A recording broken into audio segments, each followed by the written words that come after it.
Permettre d'outiller l'artisan professionnel comme le bricoleur du dimanche.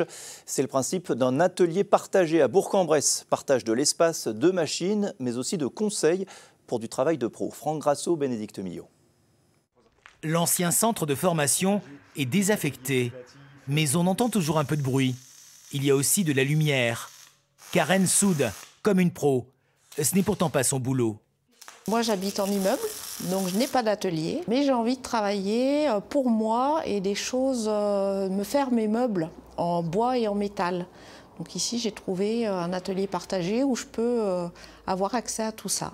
L'atelier partagé a été baptisé Atelien. Les particuliers y croisent des professionnels. C'est la rencontre entre le bricoleur du dimanche et l'artisan qui démarre. Romain, par exemple, est ébéniste. Il trouve ici tout ce qu'il faut. Sans cet atelier, moi, j'aurais jamais pu vraiment me lancer, parce que c'était pas question de commencer à investir, à emprunter, à m'endetter. Donc là, c'est vraiment une opportunité de pouvoir commencer mon activité. Et là, en gros, on a tout. Voilà. Et après, encore une fois, faut avoir, je pense, un état d'esprit, parce qu'on est obligé, c'est un lieu collaboratif. On ne peut pas être dans cet atelier en disant, voilà, je vais faire mon travail et j'oublie tout ce qui se passe autour. On est obligé de s'organiser en fonction de qui il y a dans l'atelier, qui a besoin de faire quoi. Les machines ont été achetées grâce au budget participatif de la ville de Bourg-en-Bresse et à l'État, qui finance dans le cadre de son opération Manufacture de proximité.